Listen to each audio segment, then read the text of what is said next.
Pessoal, o debate público hoje se resumiu a discutir. Afinal, Alexandre de Moraes está impondo uma censura autoritária no Brasil ou não?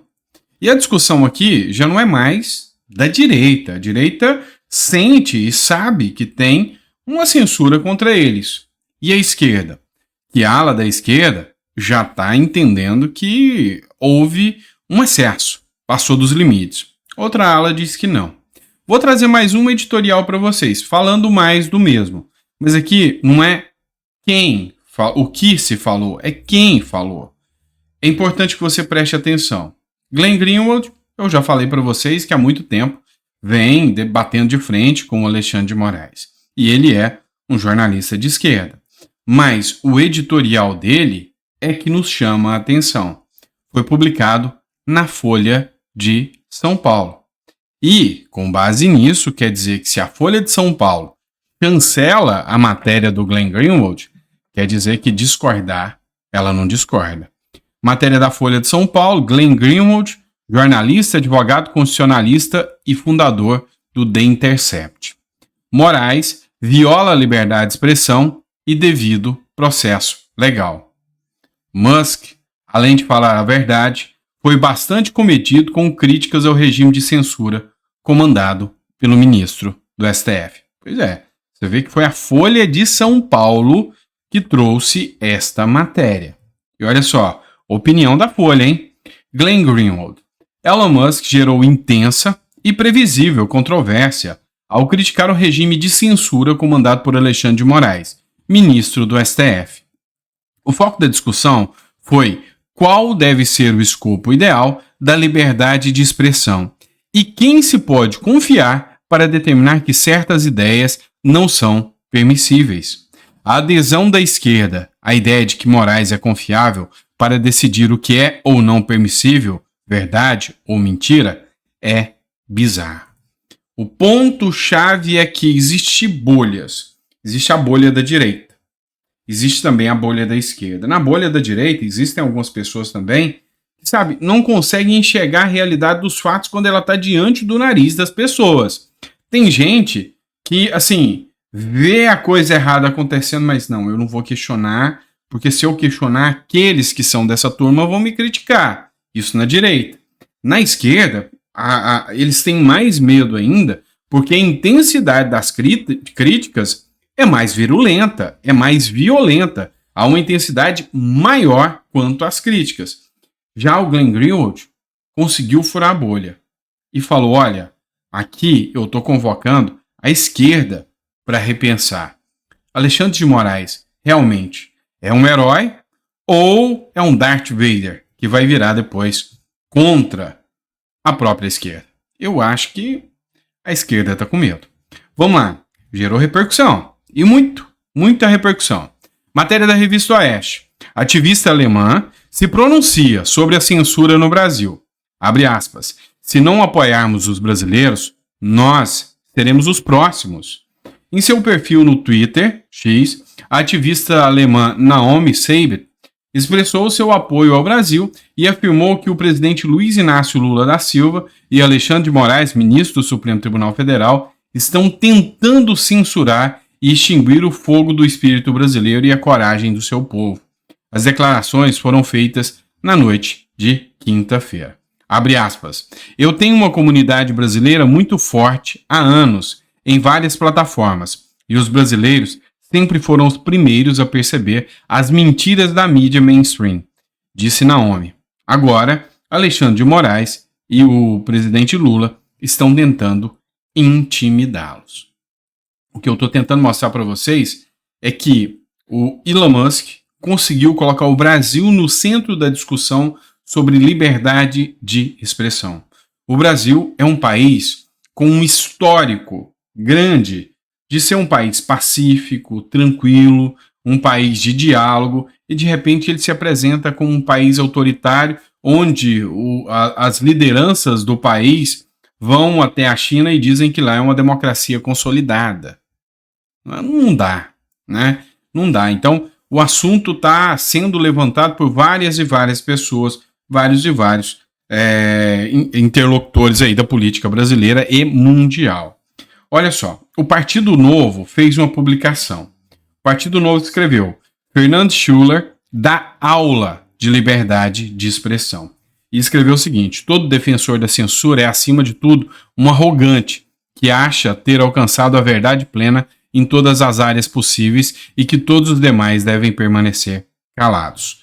Dá uma olhada só nas falas aqui, que tinha o impressionante aqui.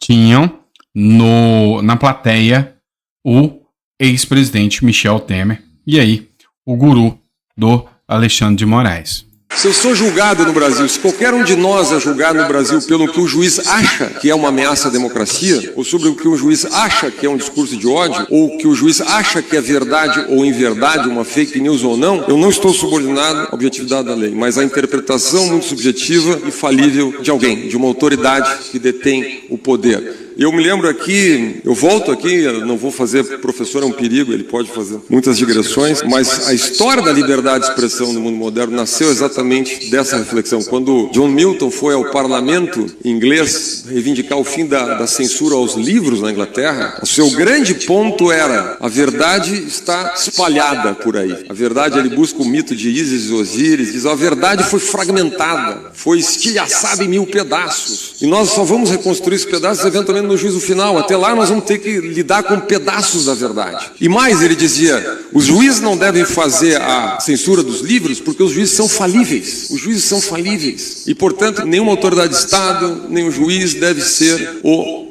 árbitro da verdade, porque a verdade pertence a toda a sociedade. Se eu sou... Pois é, foi aplaudido por essa fala, e uma fala totalmente filosófica, inteligente e prudente. E eis a verdade: um juiz não pode ser o árbitro, o censor do que é certo ou errado. Também tem mais. Olha só, parlamentares portugueses estão questionando.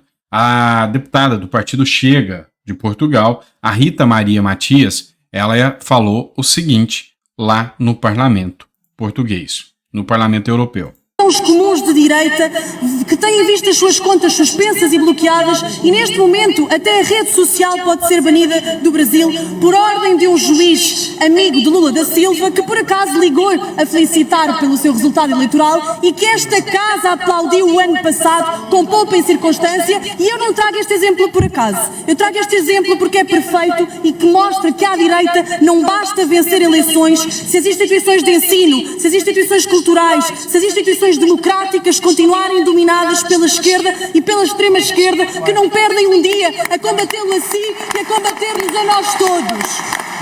Não tenha dúvidas, Sr. Primeiro-Ministro. O Partido Socialista colocou todos os seus em todos os lugares possíveis e imaginários. Não tenha dúvidas que a extrema-esquerda nos combate todos os dias nas universidades. E aquilo que nós podemos deixar aos jovens, os jovens que votaram à direita, é um legado de democracia e liberdade. E por isso lhe pergunto, Sr. Primeiro-Ministro, de que lado se vai posicionar? Obrigado. No lado do totalitarismo ou no lado da liberdade? É aquela... Pois bem, a cara ali foi marcante, né? E eis a questão: de qual lado? Do totalitarismo ou da verdade? Então, o discurso hoje da liberdade de expressão, repito, entrou no cerne da discussão atual. E o Brasil é o olho do furacão. O Brasil, vamos dizer assim, é a cobaia perfeita. Um país conhecido por sua hospitalidade, por sua passividade, vê-se no meio do olho do furacão de um autoritarismo e de uma possível ditadura. Pois é, e o mundo está acompanhando, assustado a tudo isso que está acontecendo no Brasil. Vamos lá. Mais cedo, num outro editorial, eu comentei com vocês a fala do Lula, né? Na fala do Lula, ele disse que se pudesse, ele faria um decreto para prender todos aqueles que mentem no Brasil. Volta-se a discussão: quem garante o que é mentira ou deixa de ser mentira? E Lula, se ele pudesse, ele faria esse decreto só para prender a direita.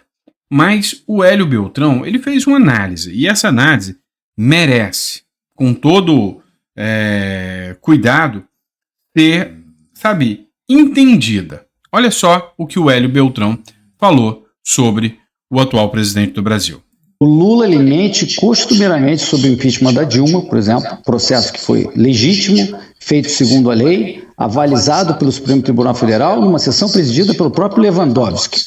Para o Lula se tratou de um golpe de Estado. O Lula mentiu recentemente sobre os móveis do Palácio da Alvorada, disse que o Bolsonaro levou os móveis, mas os móveis estão todos lá. O Lula mentiu sobre o número de crianças mortas na faixa de Gaza, ele falou que foram 12 milhões. Não reparou, não pediu desculpa, nem nada disso. O Lula mentiu ao dizer que nunca esteve no triplex do Guarujá, mas tem fotos que registram a ida do Lula ao apartamento.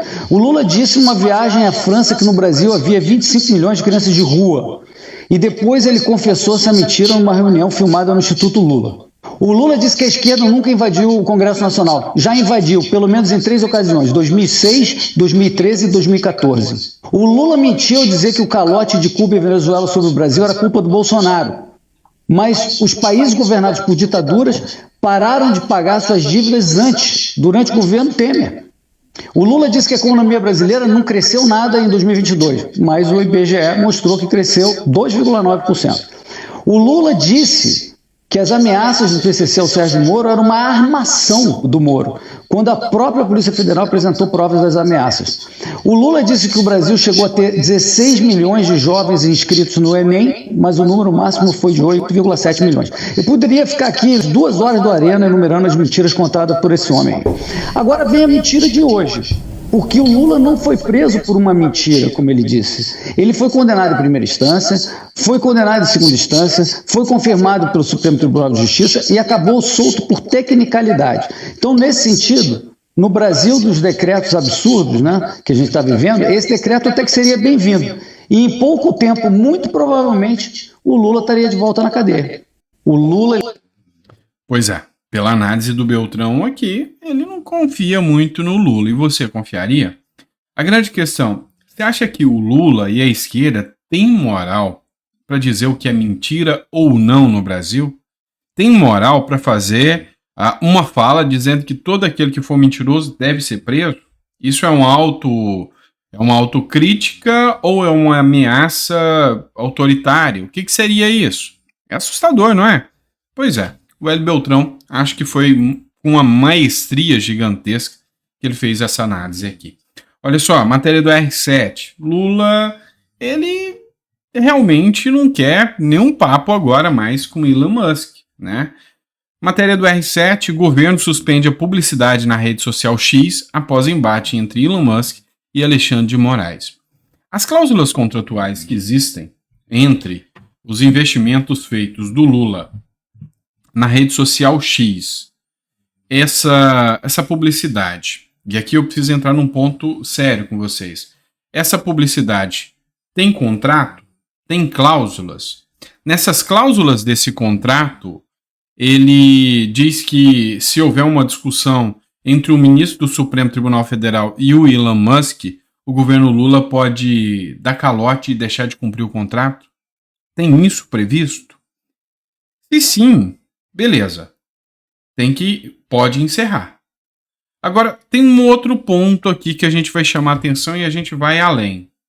Os contratos de publicidade que são feitos do governo Lula e as empresas que porventura recebem milhões aí de publicidade para enaltecer a pessoa do governante e não para fazer aquilo que precisa, esses contratos são de interesse público ou são de interesse dos políticos? Eu preciso saber.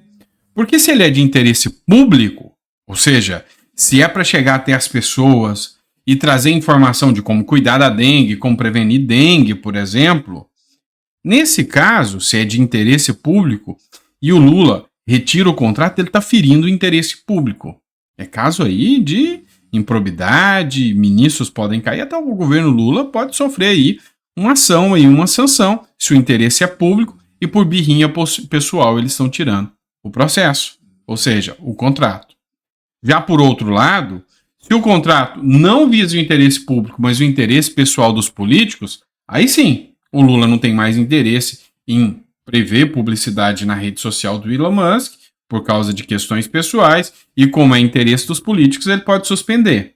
mas por ser interesse dos políticos, ele já cometeu o crime e já fez a violação da lei. De todo lado que você olha, de toda banda que tu vai, o negócio tá ruim.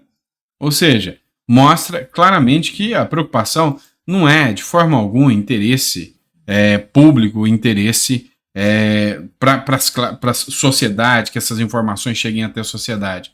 O interesse aqui é o quê? É um interesse amplamente político e eleitoreiro. Populismo barato com o nosso dinheiro. Por fim, mas não menos importante, hoje está sendo alvo de muitas críticas à Polícia Federal, mas a Polícia Federal continua sendo uma instituição de muito respeito. Tá? Mas ficar com o Lula na situação que tá queimando o filme da Polícia Federal. Né? Olha só, matéria da CNN. Policiais federais reclamaram de falta de gasolina para operações. Está faltando o básico. E aí o recado deste governo para a segurança pública eu não estou nem aí. Um documento enviado à direção da Polícia Federal lista problemas que agentes enfrentam nos estados. Agentes da Polícia Federal listaram problemas que enfrentam durante operações nos estados e informaram à direção da corporação que a falta de combustíveis para viatura é um entrave para cumprimento até de mandatos judiciais, principalmente em cidades distantes. O documento obtido pela CNN mostra a insatisfação nesse ponto e a cobrança dos policiais dos estados também por diárias, que é o recebimento de verba para ir em missões para pagamento de hospedagem e alimentação, por exemplo. Abre aspas.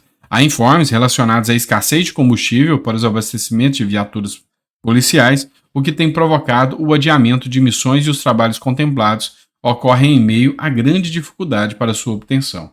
É o que diz o ofício. Ou seja, Lula e segurança pública são questões antagônicas. Ou seja, o Lula não gosta da segurança pública. Não tenha dúvidas disso, tá? Certo, pessoal? Obrigado por ter acompanhado a gente nesse terceiro editorial do dia. Daqui a pouquinho a gente tá de volta, tá? É um grande abraço para vocês. É um grande prazer estar aqui com vocês, tá? Daqui a pouquinho mais conteúdo pra gente bater um papo. Abraço.